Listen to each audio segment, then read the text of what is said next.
Sir, can you pretend to be my husband, just for one day?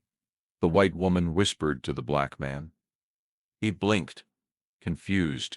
She stood at the edge of the diner booth, clutching a sleeping child to her chest. Her blonde hair was messy, her eyes puffy, and she looked like she hadn't slept in days. Her voice cracked again. I'm like hell. Please. I don't have time to explain. They're coming. CPS. If they see me alone again, they'll take my son. The man, Marcus, was sweeping near the door. He was just the cleaner. 39. Ex-mechanic. Never married. He'd come in early that morning to cover a shift for his cousin. And now this. He glanced outside. A black car pulled up. Two people stepped out with clipboards and official jackets.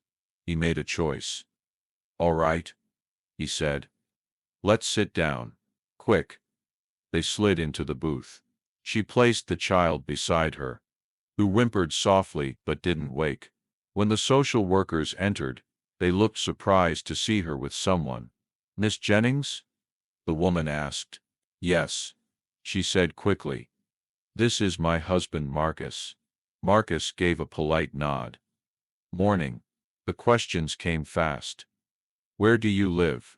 How long have you been married? Where does Marcus work? Marcus answered calmly. He said he worked at a garage, true. That they'd met in Atlanta. A lie. That their son, Jamie, loved trucks, true. The kid had a toy truck clutched in his hand. And that yes, they were stable. A little behind on bills, but doing fine. The social workers scribbled everything down. Finally, the woman closed her notebook. We'll check in again next week. But for now, no removal order. When they left, the white woman just sat there, shaking. You okay? Marcus asked. She nodded. I'm sorry. I know that was insane. I didn't know what else to do. He smiled slightly. You pulled it off. She looked at him properly now. I'm Katie, she said. That's Jamie. His dad left us 2 years ago. She looked down. I worked in tech. But when I got sick, I lost everything. And now they say I'm unstable. Marcus didn't know what to say.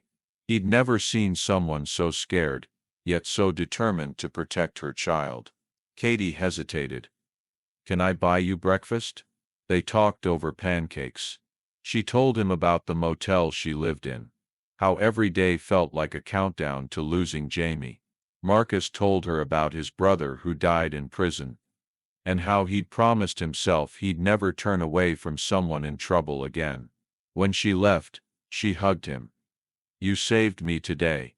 He shrugged. Just being a decent human. But that wasn't the end. The next week, the social workers returned. Early, Katie called Marcus in a panic. They're here, asking for you. He dropped everything and ran.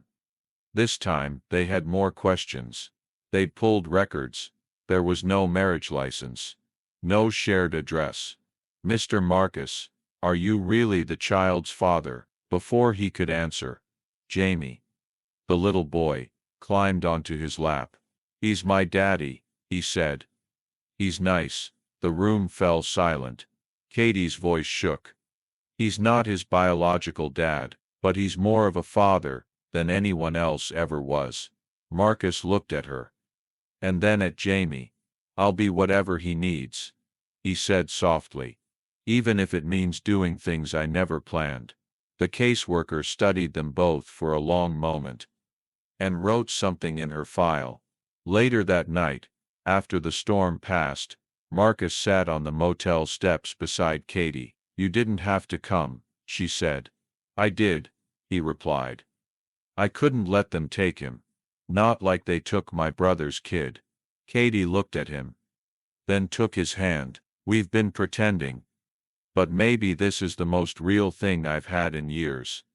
He didn't answer, just squeezed her hand back. Sometimes, family isn't what you're born with, it's what you choose. When no one else will.